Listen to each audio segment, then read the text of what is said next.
Look out!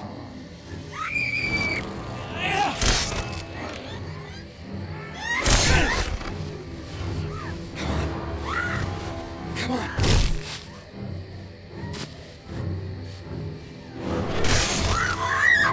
Come on, Nancy, come on!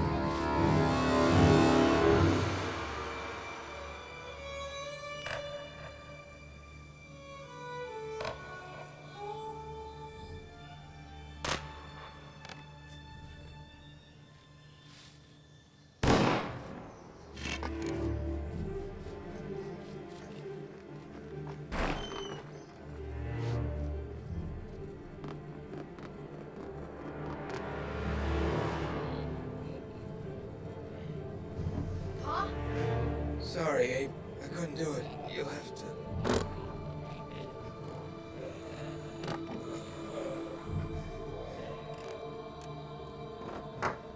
Pa? Pa! Pa!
Mr. President, she's at it again.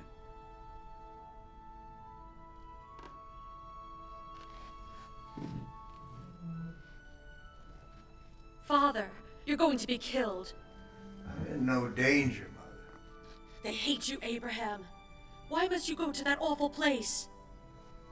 Because the Battle of Gettysburg was significant, and it must be recognized. I don't see why. There were 50,000 casualties. And the dedication of that mass grave's an event I must attend. I've been asked to speak. What is there of use to say over the bodies of dead young men? It's my belief that our victory there was a turning point in the war. I wish to deliver a message of unification and hope. Hope. You? You are the most melancholy man I've ever known, Mr. Lincoln. Perhaps so. Mr. President, Secretary Stanton is waiting for you downstairs. All right. Fret not, my dear. You'll have me underfoot for many years to come.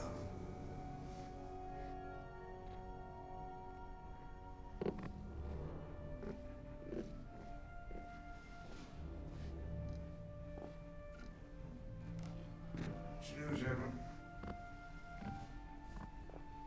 From what we can gather so far, Operation Big Shanty was a failure. Of the 30 men we sent, only one, a Captain Eckert, has survived. And he's apparently gone mad. How so? He's telling stories of walking dead men, cannibalism, insane, clearly. Walking dead men. The Union or Confederacy? Both, he says. Or neither. I don't know. Who controls the fort? It's uncertain. We must control Fort Pulaski. I've been weighing our options. Grant is still at Vicksburg. We could have 1,000 troops on site in just a few days. No. We don't know what they'd be facing. We don't know how many rebels still guard the fort. We can't send more men till we understand what happened. I must speak with this wounded officer. There's a small wrapped parcel in my closet. Would you fetch it for me, please? Mr. Secretary, this is Major John McGill, an old friend of mine. Lately, he and my wife share the notion that I am in some danger, and he insists on accompanying me at all times. I think you're putting yourself in some danger now, Mr. President. I must see for myself, then. I believe there is some risk, sir. I'll see that no harm comes to the president. Dr. Molinoff leads the medical team here at Jefferson Bunker. It's an honor to meet you, Mr. President. How's our patient? He hasn't responded to any treatment, and his condition worsens by the hour. He's losing the ability to communicate verbally and growing more violent. I'm afraid we've had to restrain him. I see. This way, gentlemen. Do you know who I am, Captain Eckert?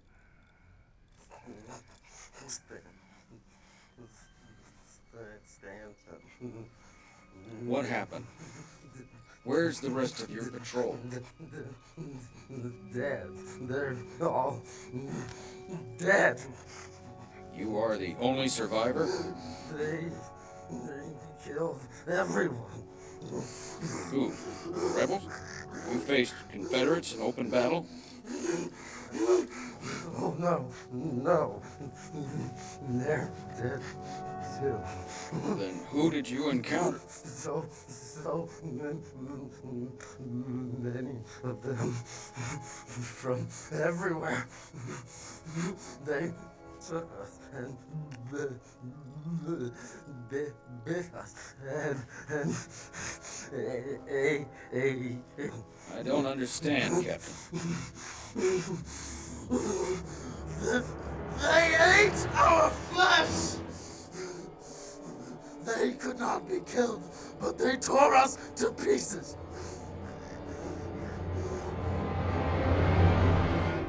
What could have done that to a man? What sort of a sickness? Or poison?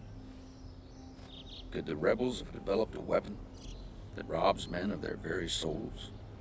Turns them into demented cannibals? This is not the work of the Confederacy.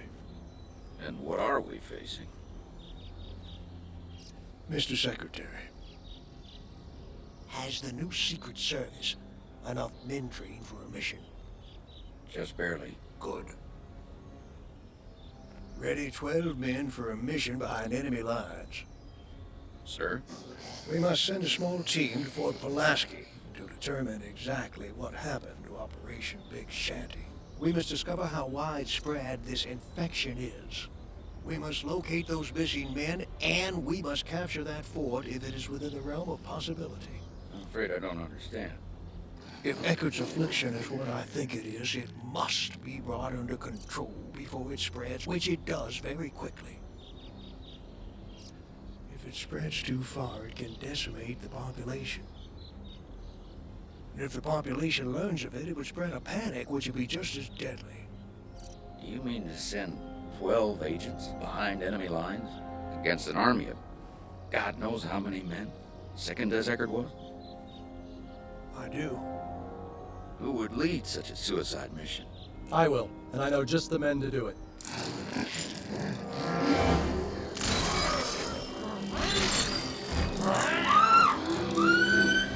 Stay here, Mr. President.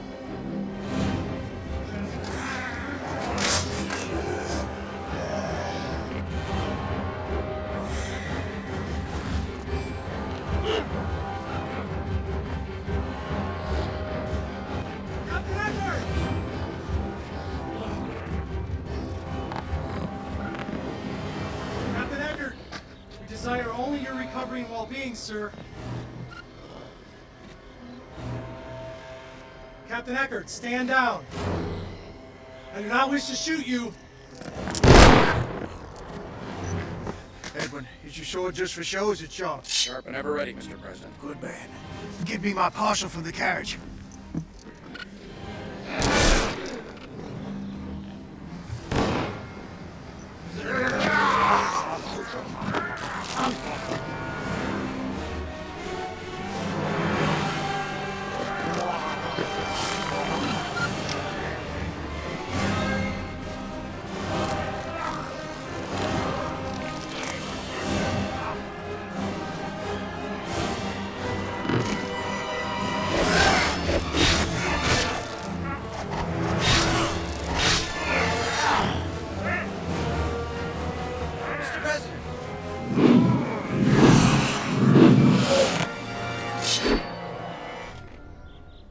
you see what we're up against?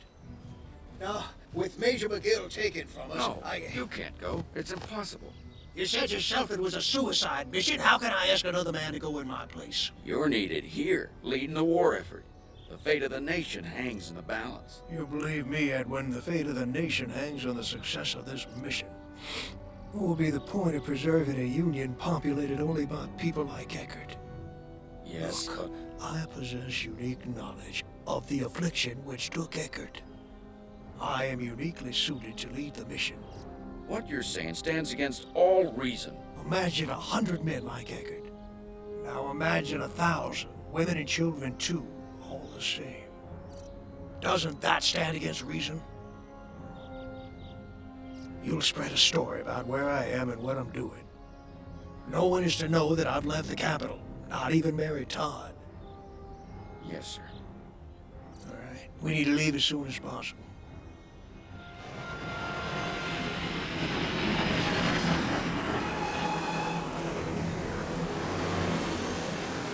Have the conductor stop the train just ahead. It's as far as we can travel by train. Our men would have disabled the tracks on further ahead. From here, we're on foot. Let's stop here for a briefing. Gentlemen, I presume you all know of the Anaconda Plan, our blockade of the South to deny her access to ships and trade. Thanks to General Grant's victories in Tennessee, we have near control of the Mississippi River. We've been effectively starving the Confederacy of needed arms and supplies. However, the blockade must expand if victory is to be ensured with minimum destruction and loss of life. Now, Fort Pulaski lies on a key trading point along the Savannah River on the Georgia coast. It's an area of tremendous tactical importance. Operation Big Shanty was a covert mission to infiltrate and capture that fort without the need of a large force. However, the mission was a failure at best. Quite possibly it was a disaster. So it's a search and rescue mission that we're on, then, Mr. President? Something like that. Truthfully, gentlemen, I hold out little hope of recovering our lost troops, but I aim to learn exactly what fate befell them and to complete their mission, God willing, because their aim was a kosher one. Fort Pulaski must be captured. To our fallen comrades! Yeah. And to the success of our mission. Yeah.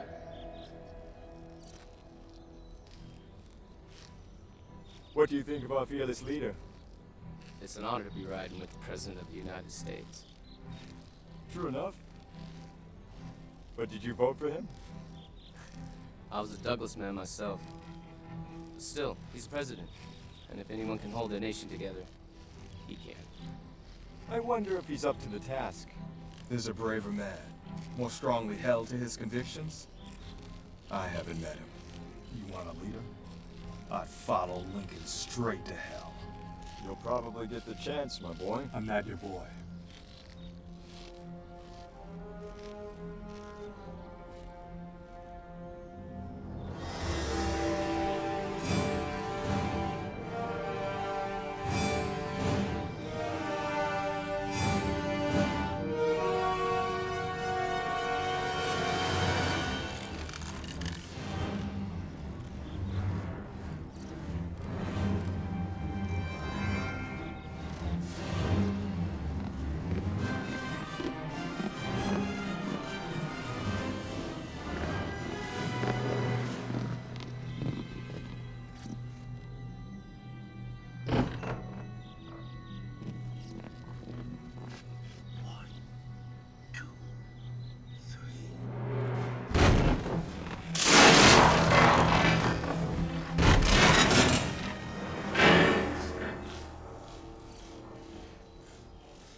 goes there?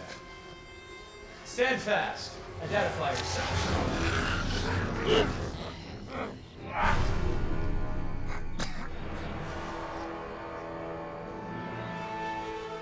Mr. President.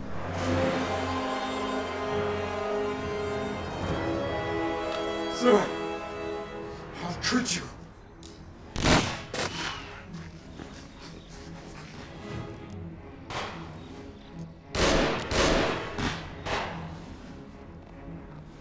Noise must have attracted him. Get those gates closed. What's it, sir?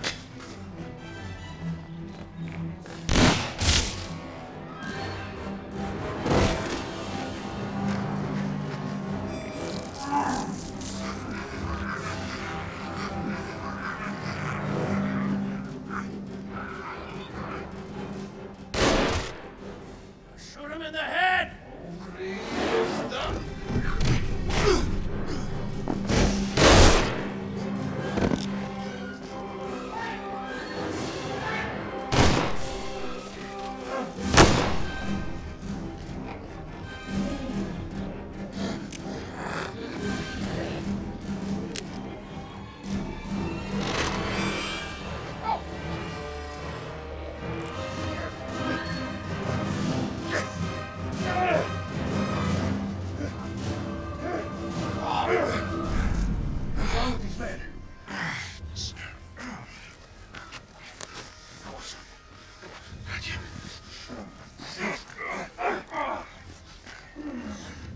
How is he?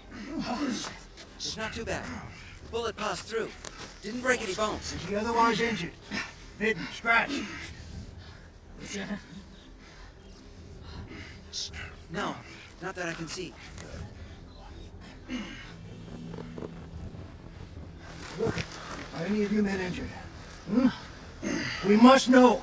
You bitten, scratched? Any of their blood get in your mouth or eyes during the fight? Hmm? You see that it stays that way. We must secure the fort.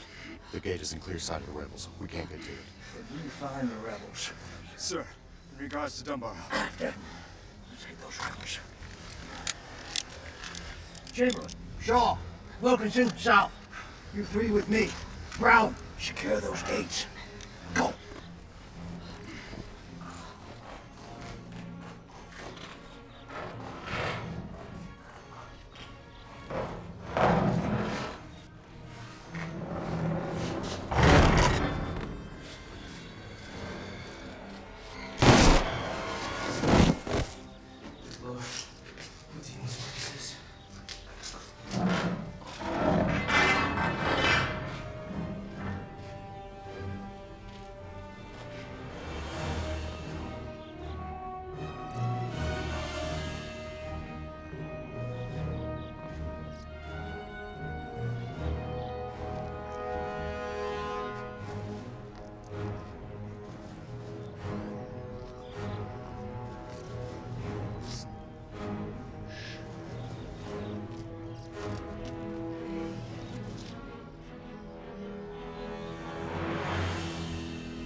Nothing. Where are the others? I believe I saw them enter the northeast. All right, let's go.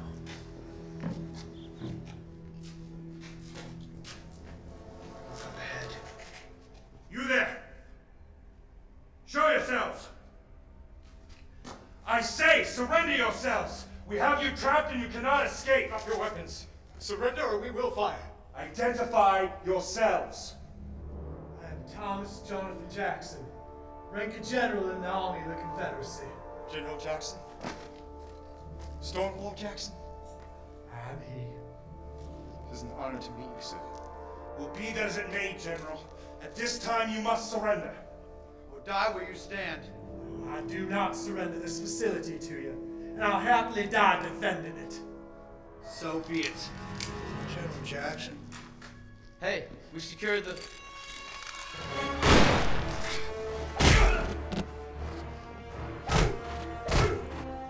Mr. Chamberlain, that's enough.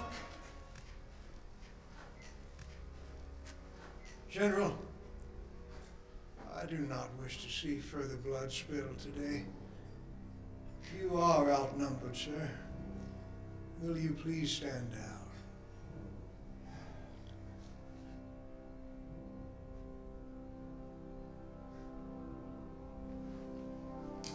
Abraham Lincoln, I had indeed hoped to meet you, albeit under different circumstances.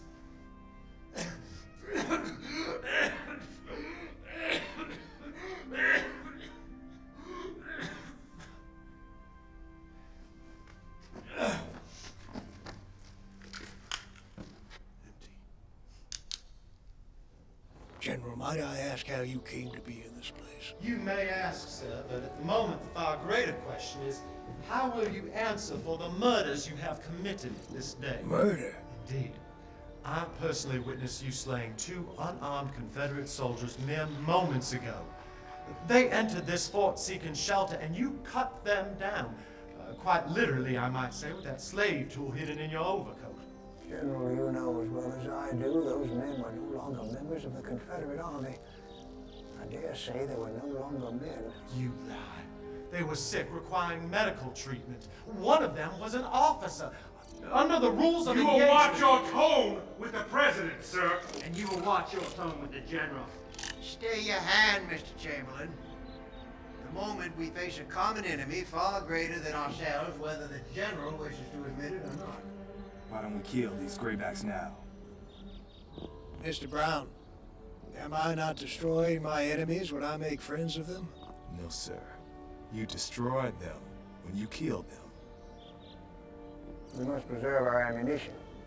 We must attempt to sway the general and his men. They may yet come to see the wisdom of our position on the matter. We will not. Those men merely require medical treatment. Indeed, we have one secured right now. You have one? Yes, protected, under lock and key. Well, be that as it may, the first order of business is to secure this fort against further intrusion. General, you and your men can aid us in that effort. We'll not cooperate with the enemy under any circumstance. Suit yourself. Mr. Penn, you'll secure the prisoners.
We find ourselves in precarious straits, and we must carefully plot our course of action. We should leave this place. We can't just run away. Why not? We're on a mission. To hell with the mission. I say we leave the rebels to their fate. Get ourselves to safety. That is impossible. We don't even know how many of those sick men are out there. They act like zombies. Like what? Zombies. A Bantu word I learned from my mother. Zombies were corpses, brought back to life by magic. But they were only used as slaves. They weren't like this. I too prefer regular slaves. Thank you kindly. We should get some help. And how do you propose we do that? Might not there be a telegraph office in town? At the train station. Unless it's already been disabled, but still, Mr. Pike, that's a good idea. Now you, Agents Hopkins, Wilkinson, Shaw, and I will undertake the journey to town. The rest of you stay here and keep this fort secure. Might I watch the prisoners instead? I'd like to join you, Mr. President. Mr. Brown, I believe you shall have ample opportunities to fight zombies. But for the moment, this is how I would like to divide our forces. Mr. Hawkins, you relieve Mr. Gurney on prisoner watch. Now, men, we must do our work in utmost silence. The slightest noise, including gunfire, will awaken them from their standing slumber, bringing danger and death.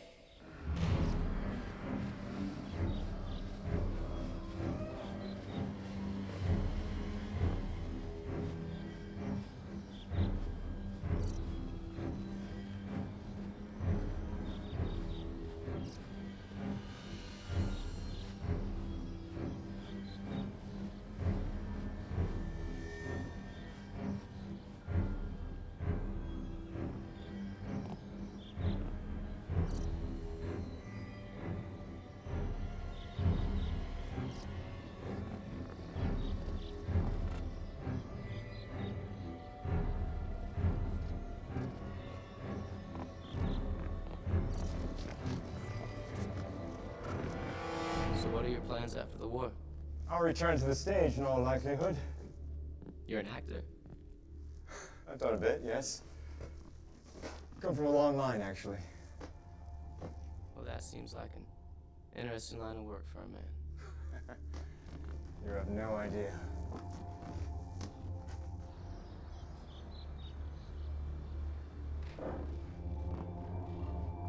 Hey. Damn. This isn't promising. Perhaps the device still functions.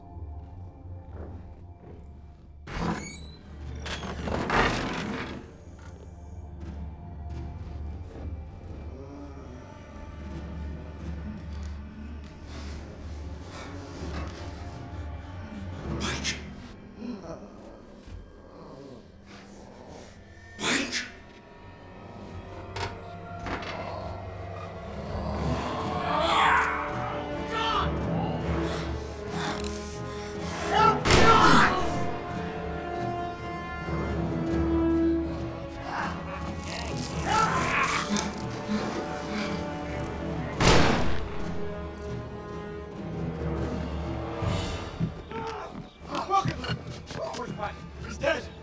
They got him! They came from nowhere! How many? More! There's more coming!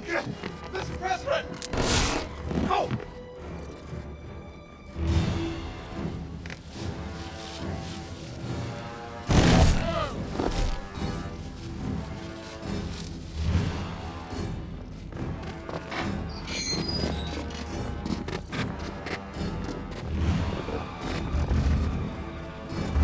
Is there anyone there? Let us in, damn it!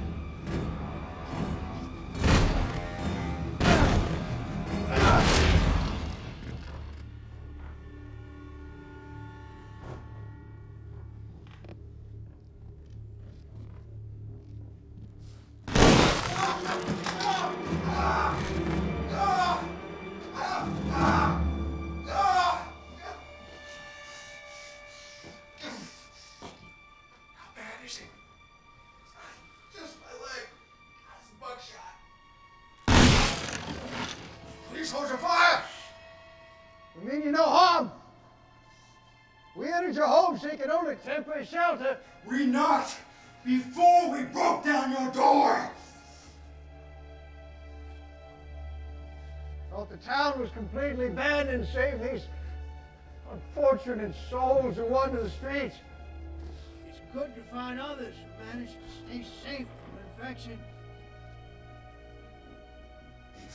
Will you not speak? Perhaps we can join forces.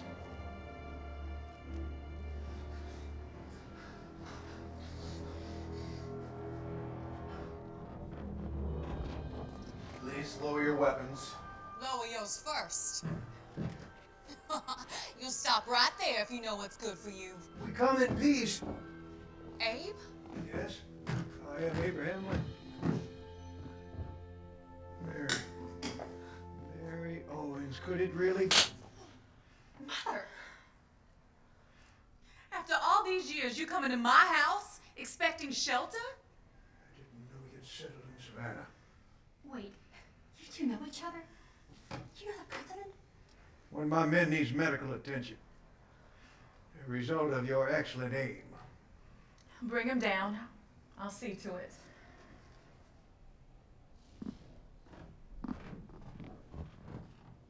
Mother, will you explain? I was about your age, visiting your late Aunt Betsy in New Salem.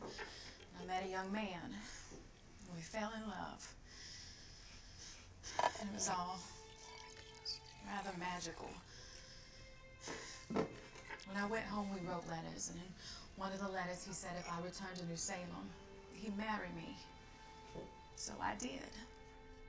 I remember the story. When you got there, he never spoke again of marriage, but instead wrote you a letter, setting you free. Of course, I did not wish to be set free, but he gave me little choice in the matter. And he was the man? But he's not. Oh, no, my dear. You're a bit too young for that. I never lied to you about the provenance of your own birth.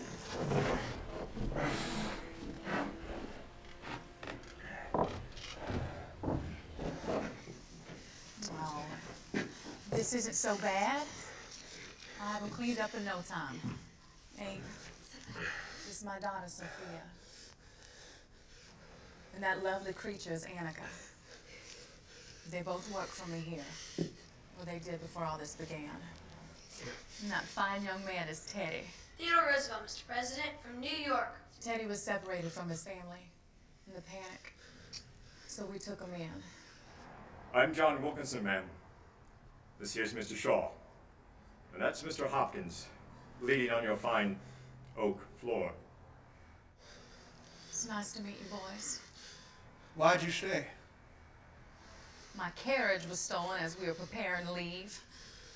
I thought we'd just hold out until help arrived. Are you the help?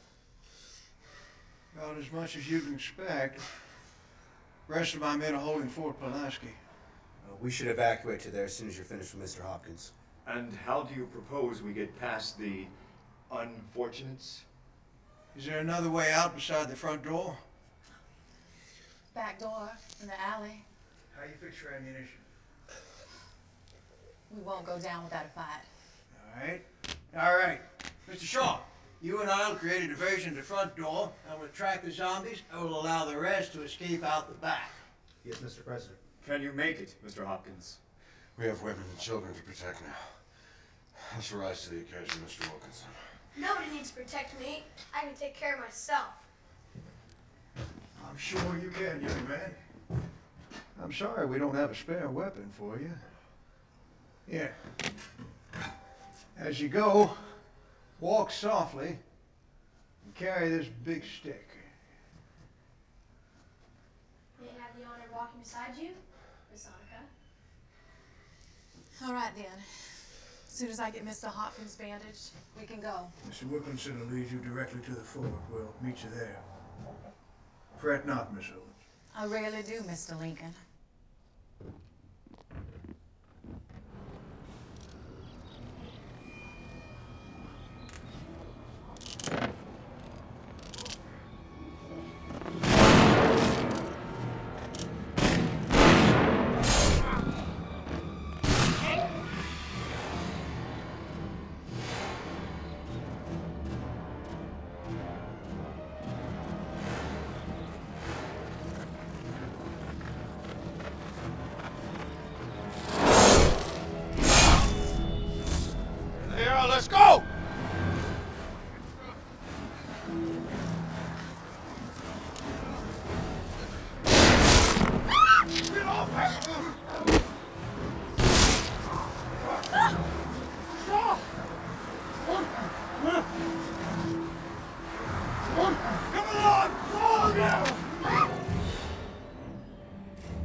gates!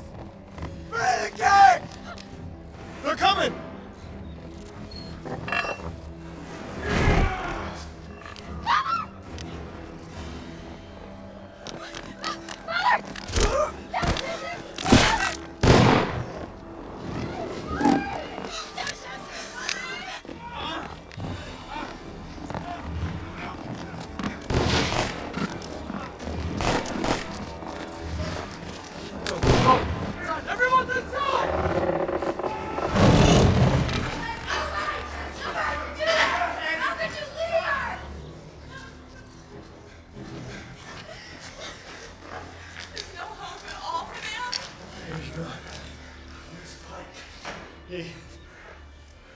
He didn't make it.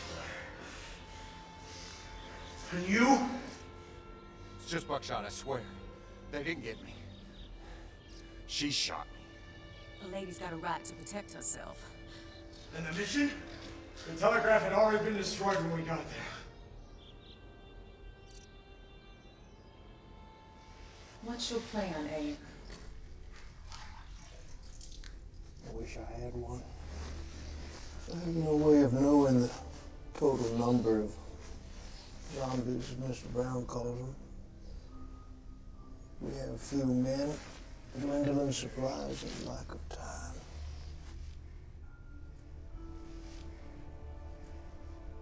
Mary, this epidemic must be contained. And there's nothing of use in this fort? Nothing that we've thus far located. I question his judgment. I do. Mark your words carefully, Mr. Wilkinson. Either he lied to us, or he had no idea what we would face upon our arrival here. We came woefully unprepared. We have our training and our wits. Certain death awaits us at every turn. And yet, he finds the time to take up with a pair of whores. He makes a good point. At ease, Mr. Kearney. General, I wish... Mr. Lincoln, I must strenuously object to the presence of a fallen woman in my fort. Miss Owens is an old friend of mine, General Jackson. Be that as it may, it is an affront to decorum and a challenge to discipline. I would say that we have more serious challenges facing us than the question of a woman's repute, General. In fact, I've come to speak to you on that very subject. Now, will you sit?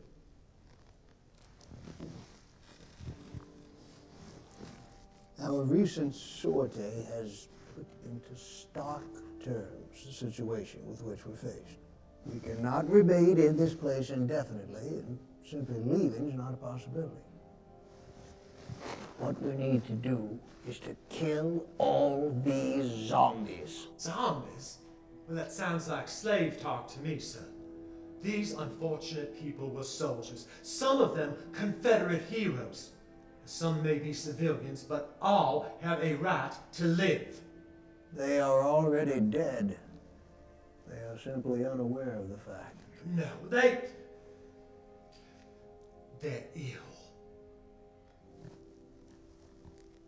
Let's go visit your prisoner. No cure, there's no hope. Worst of all, there's no chance for a peaceful death. From the moment of infection, you have perhaps 24 hours.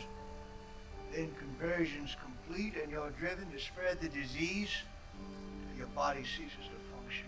This is pure speculation. You have no idea. I have every idea, General.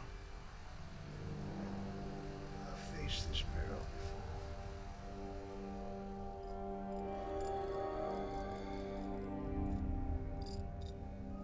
I was a mere boy of 9 in Indiana. Sickness invaded our town, ravaged our community. No reason for it. No explanation we could see. Myths and rumors. Everything from infected meat to black magic, but no real answers. Good people. Friends. Family members all came After much bloodshed, we eradicated the disease. At least I thought we had. Till 2 days ago, when a man returned from this fort thus infected.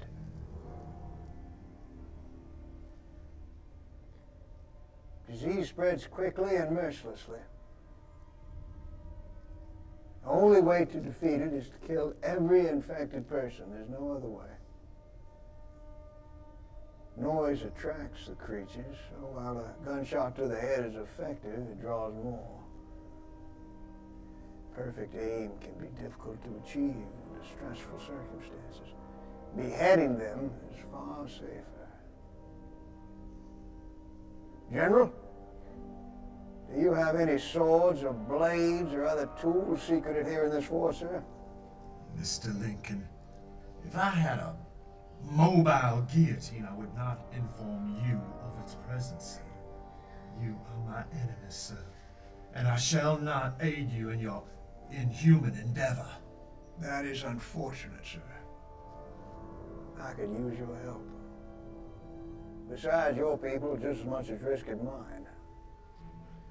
Mr. President, I have a suggestion.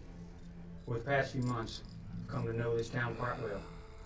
There's a plantation about a mile from here with many of the implements of the kind you just described.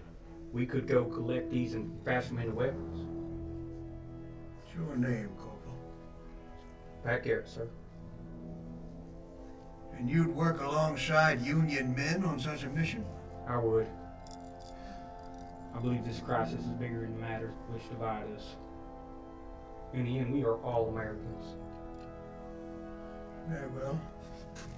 Come with me. Go back out there?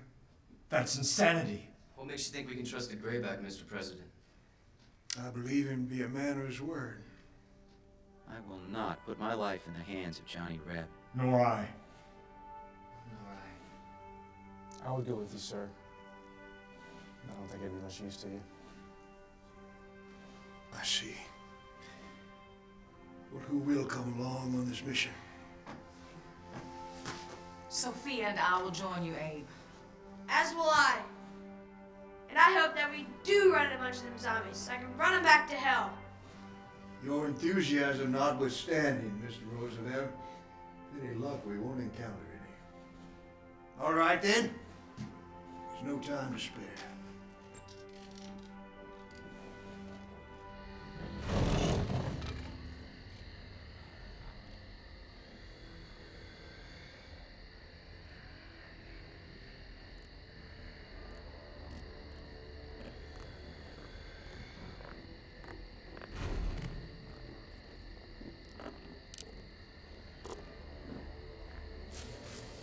Avoid conflict at all costs.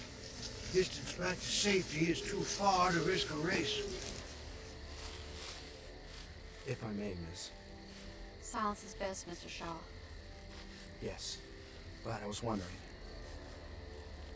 How'd you come to find yourself in this circumstance? You referring to zombie hunting or prostitution? Oh, I only meant...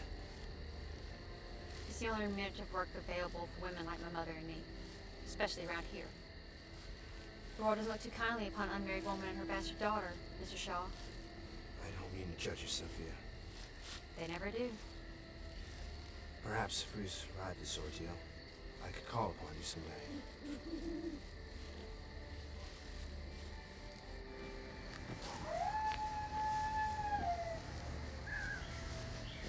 Tools will be in the barn. Now remember, step carefully and quietly.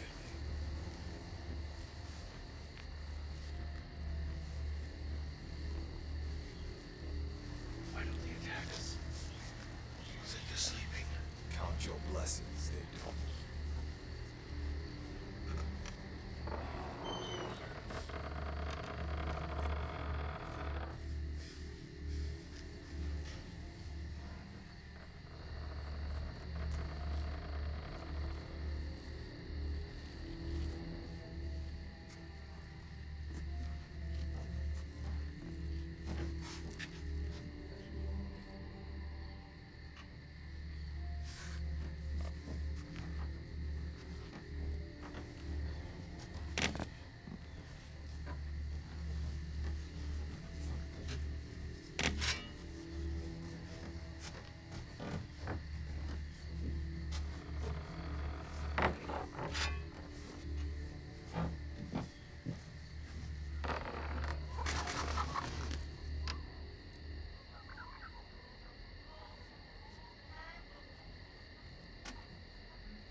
President. Thought you could use some help. Let's go! Go, go, go!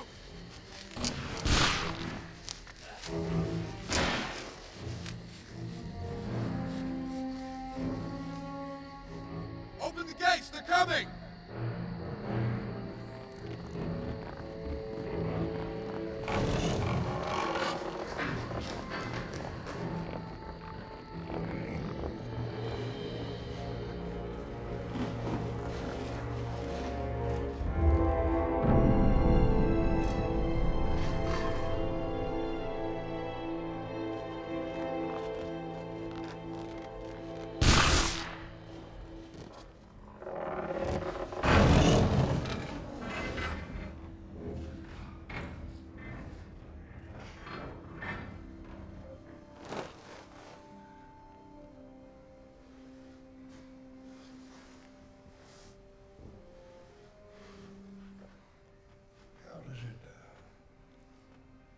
How do you feel?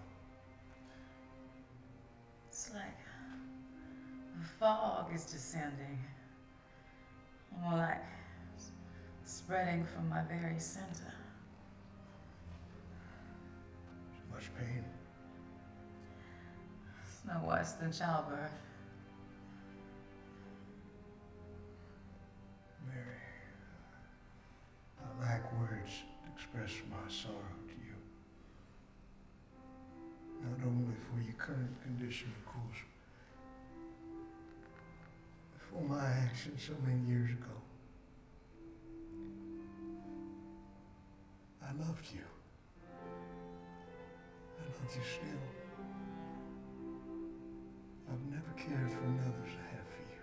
Never. I was young, foolish, and I accepted questionable counsel. Truth was, I felt unworthy of you. I do not ask for your forgiveness. But I give it freely, Abraham. That is most kind of you. Shall I tell Sophie of your condition? No. I'll tell her. All right. I'll send for her and I'll come back and visit you as soon as I can. Be brave, Abe. And resolute. You know what must be done. I expect to maintain this contest until successful or conquered or dead.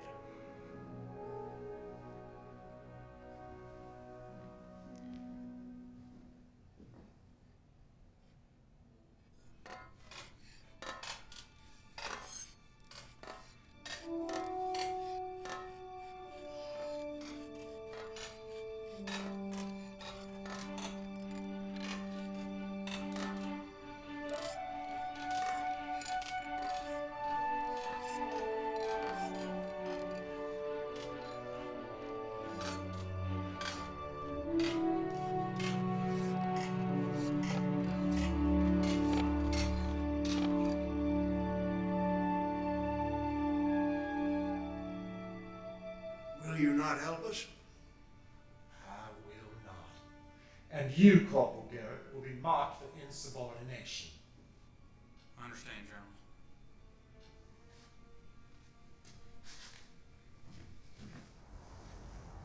This morning, with charity for none and malice toward all,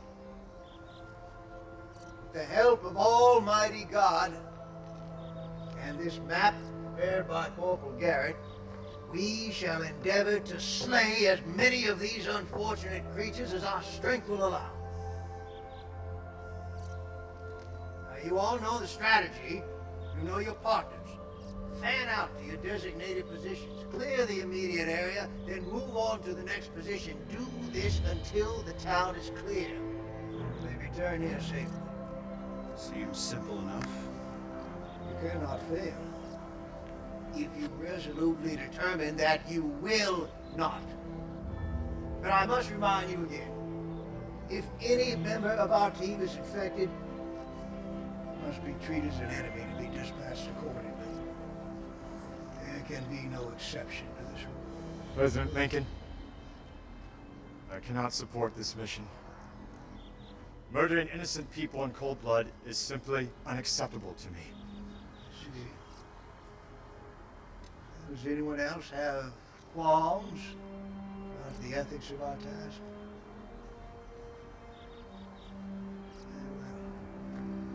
Mrs. Wilkinson, you keep watch over Miss Mary Owen. She's feeling poorly this morning.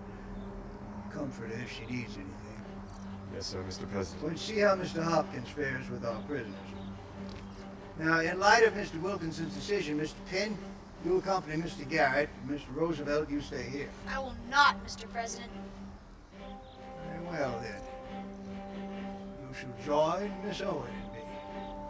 Let us take a moment and remember Agents Pike, Dunbar, and Kelly. These brave men who struggled and died here have consecrated this ground.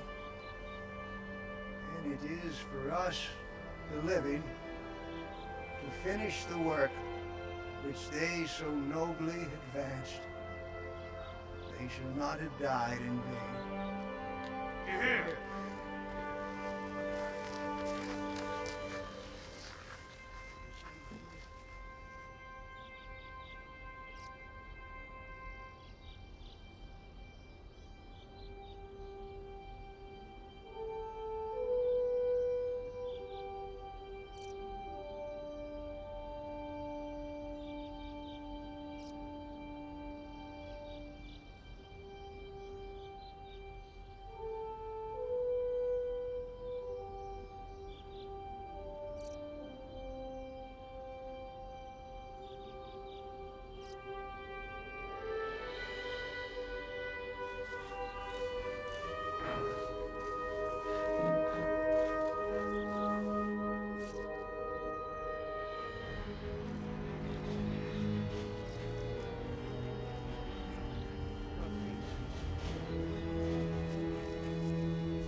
Divided against himself cannot stand. Yes, Mr. President. I suppose that's all of them. Could not say. But we've done well thus far. Maybe we should head back to the fort, get some rest. I'm not tired. Once more, into the breach. Lincoln's War. The great lost love of the President of the United States is nothing but a harlot.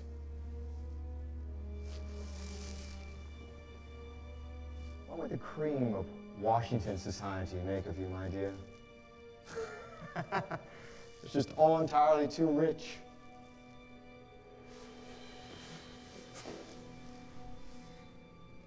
Hardly the rosy glow of youth affects your cheek, Miss Owens.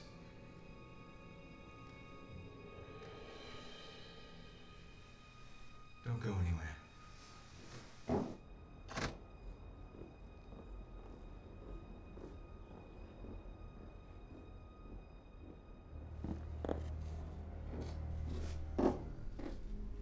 Disgraceful. You, an officer. The disrespect with which they have treated you. And for what crimes? Insubordination? Cowardice? No. We're getting sick. Ainsley? George Ainsley from Canterville. Can't be. After all these years, here you are. While this fool, this stovepipe Pat, trains and walks about, whilst you, the fine southern gentleman, rot away in a prison cell. Makes me sick to my stomach. You should make no secret. I am not what I appear to be. My friend, I am a secret agent. No, not merely an agent of Lincoln's Secret Service, but an agent of the glorious Confederacy, using the skills I had developed over a lifetime in the theater. I have fooled everyone, including the president himself. A toast to me and my ability. I thank you, George. You're too kind. Here's to your health.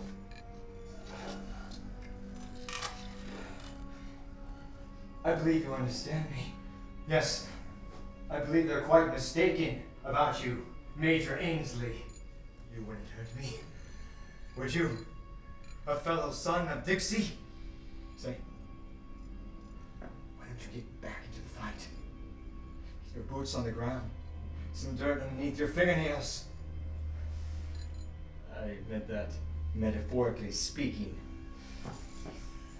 Just need to find the key to the lock. You're free. You're free to return to the field of battle, George. George, no! No, George! No!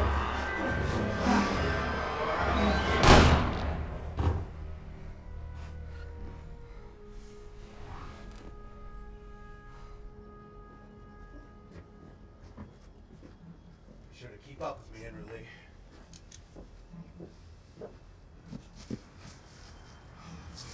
All right, make her stand here.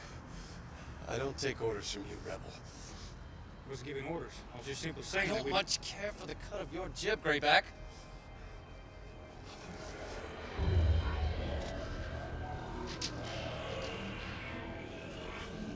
We need to get out of here. Easy, easy. Maybe we can find something of use in there. There. It's worth a shot. At the very least, we can lie low until they leave. They're not going anywhere until we send them on their way. For the last time, traitor, I do not take orders from Graybacks. You want to stay here and die? That's your prerogative.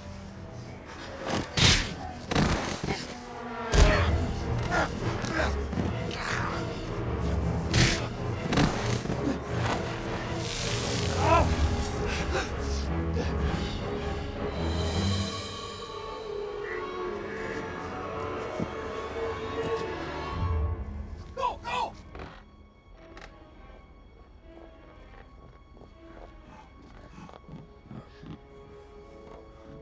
All right, Teddy, I want you to hide here till the battle's over. No, sir. I want to fight. All right, then. Let's try this.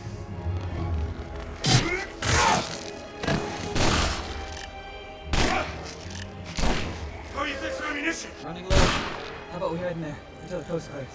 Hide? No! I don't like it! Give it another day, as they say. Please? Go!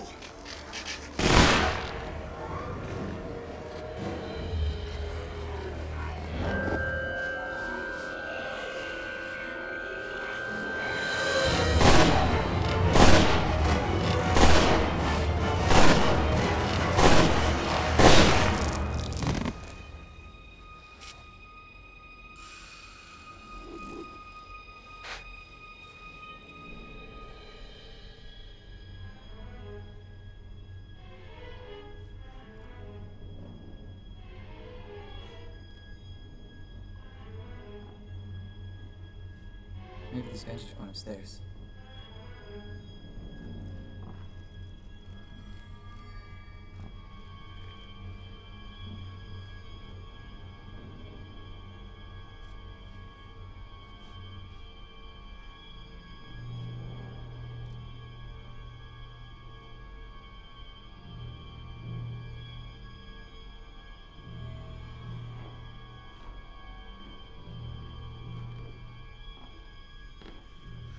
I need to see what's going on outside. Upstairs. Here we are. No, stay here with me! What do you see up there? I don't know, it's fairly dark. Say, why don't you...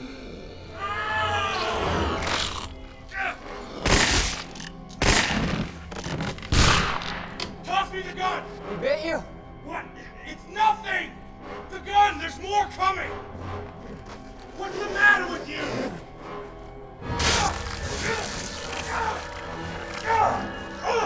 Ow! Who's next?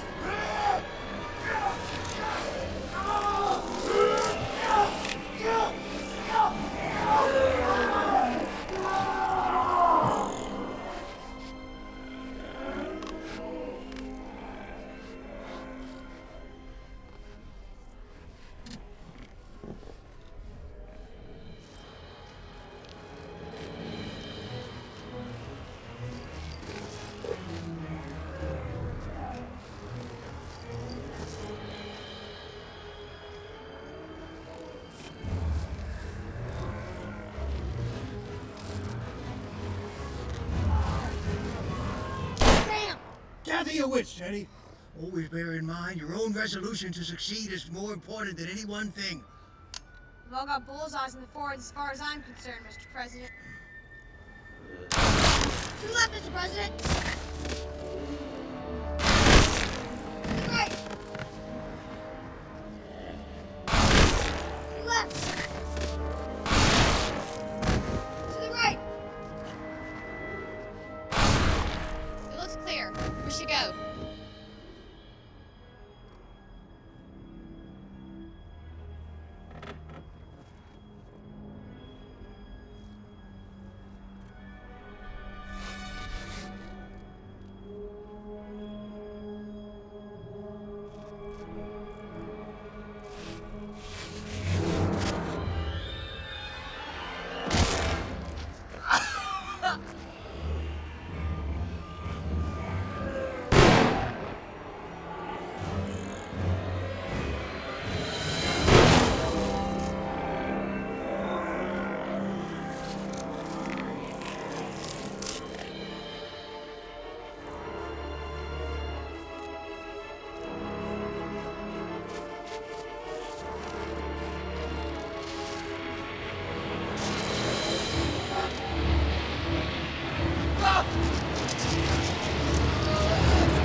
Please aid Mary. She's in so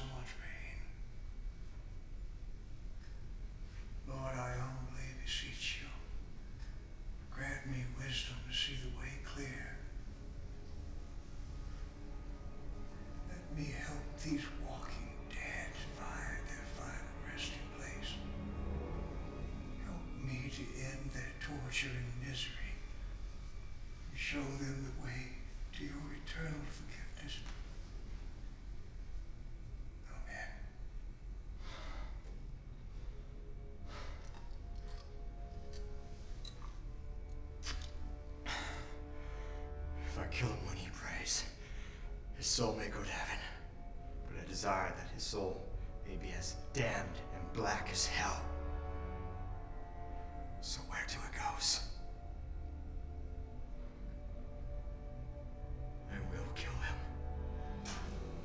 Mr. Garrett, if you have a moment.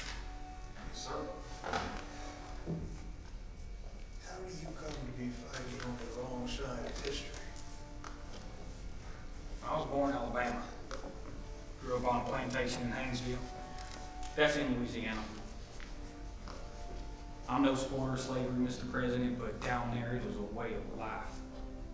When all the men in my family and parish started to join up, it just seemed the thing to do. I was young. And now?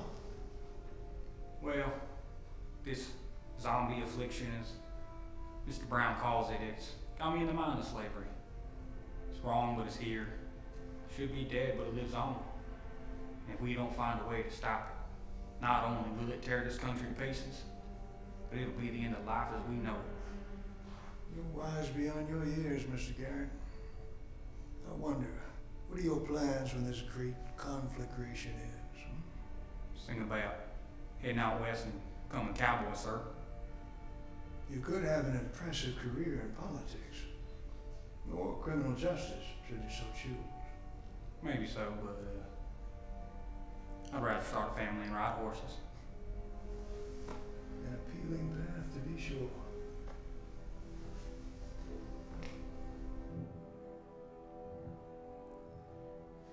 I understand it went well. Not well enough. I'm in despair, Mary. Now, I pray for guidance, but I see nothing. Have you spoken with General Jackson?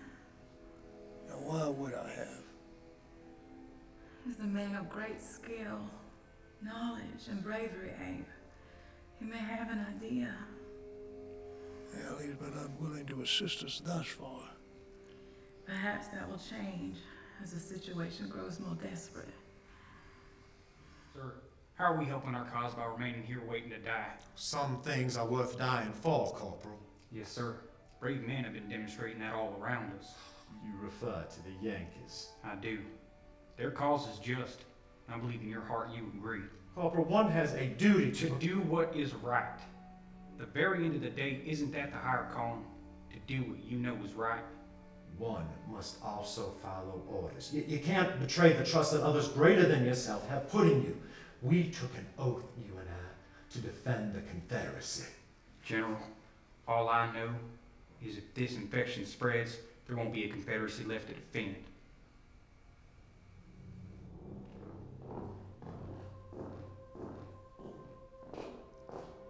I have something to show you, Mr. President.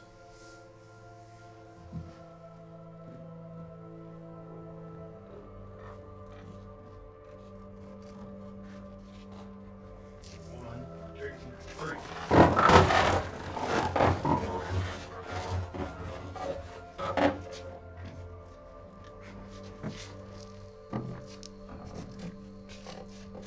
I trust this may be of some use in your effort. It certainly may. You understand what I must do with this, yes? The only remaining available option. I do. Then I thank you, sir. And this fort has other secrets, including a tunnel system which culminates in a secret exit.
Don't they teach you how to throw like a man in New York City?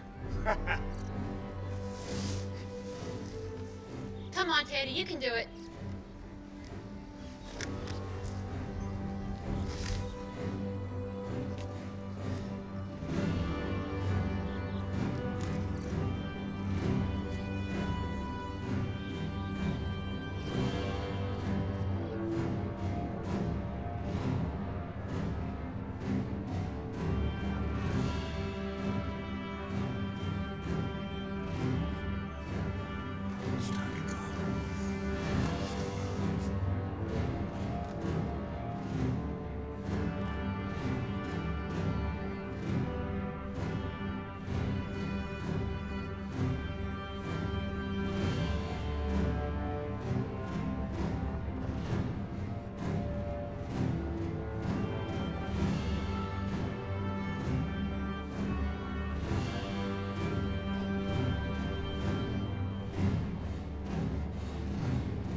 Now!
I think it's time, sir. Are they all inside the fort? Just about. All right, then!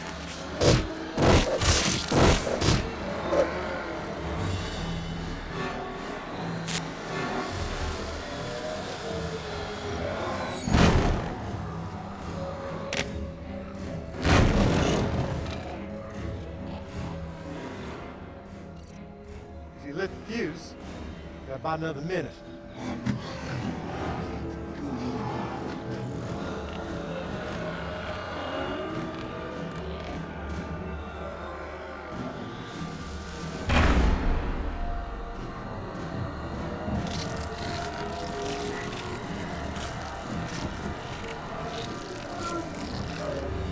It's time to go, General. A few moments more, Mr. President. If you would, General. It's time to move.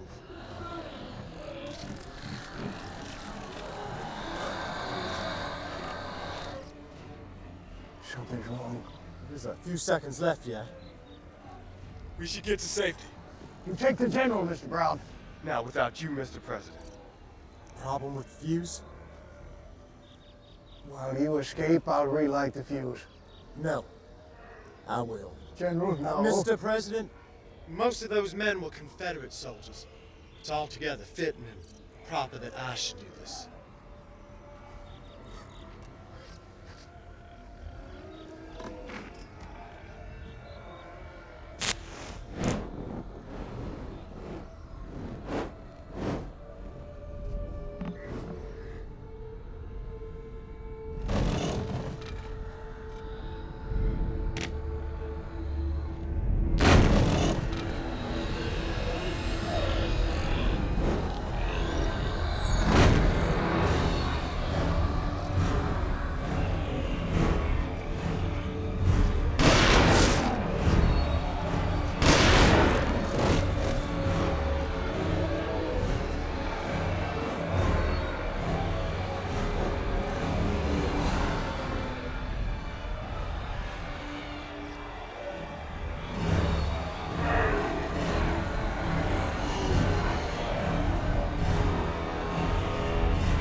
Jackson.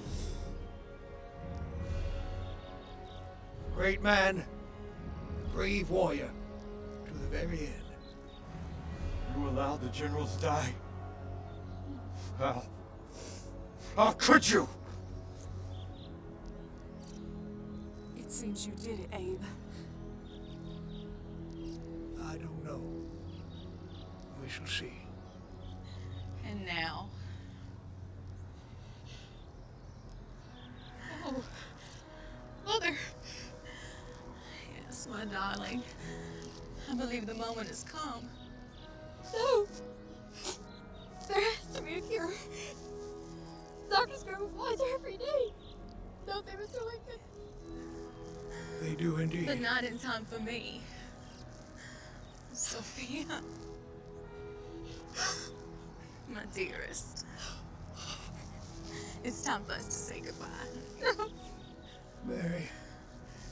Hey, few will no long remember what we say here. But they'll never forget what we've done. And now, it's for you, the living, to finish this work. Thank you, Mr. Garrett.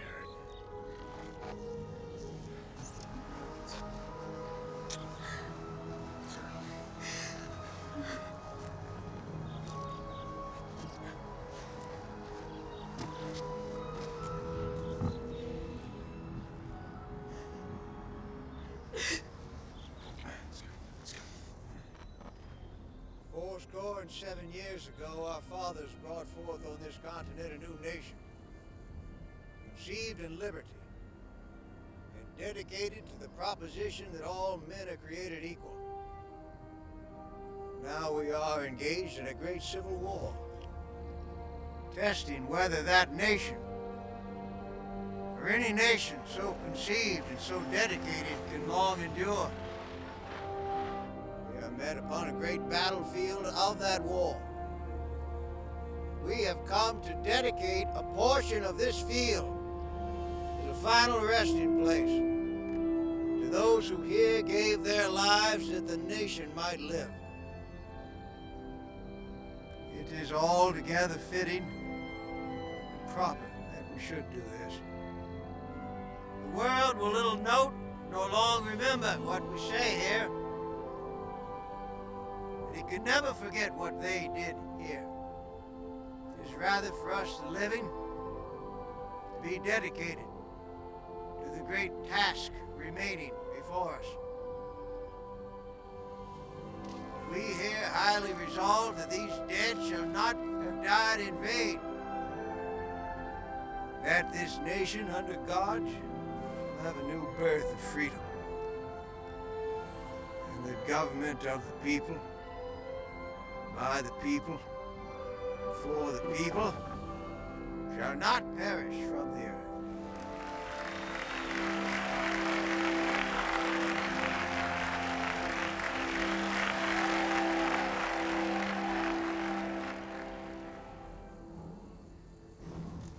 How's our patient? The same, more or less. And your research? I'm no further along than I was a year and a half ago. Honestly, Mr. President, I think it would be in the best interest of all concerned. No! Find a cure. Not only for her sake, but for the next time this insidious disease appears. Can't you see how vital it is?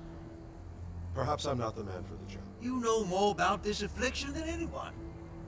But I know nothing.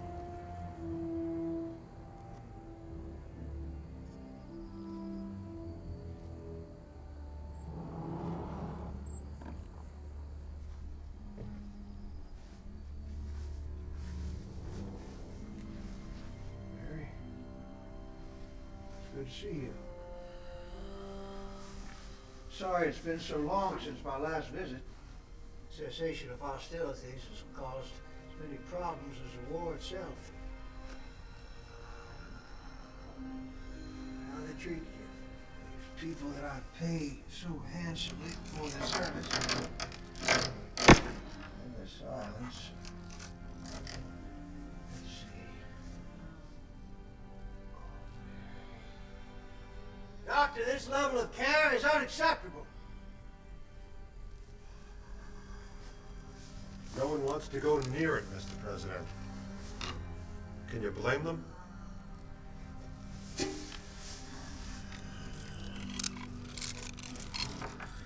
Victory's brought its own challenges. There's some who wish to punish the South while I'm seeking the restoration of the Union. They don't understand. This is the time to bind up the nation's wounds, not to deepen them. We'll face opposition to our efforts from every quarter, even from old friends. Do you remember Mr. Wilkinson from our days in Savannah? His true identity is John Wilkes Booth of the Atkins family. Our informants report that he's been meeting at Surratt's boarding house in town. He's plotting my kidnapping, grave assassination. Have no fear. We watched him closely, and I'm well protected at all times. Thank you, Mary. Mary. Mary. Mary. Oh, my love. Join me in. No! Let me clean that up for you. Are you a fast horse? Yes. Have your paper and ink. I must send an urgent message to Surratt's boarding house. Go!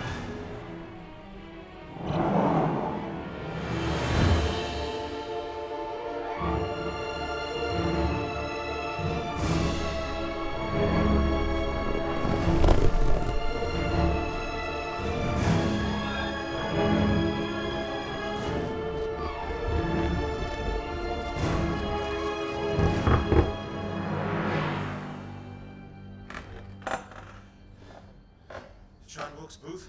Yes? Message for you. From whom? He wouldn't say his name. Thank you.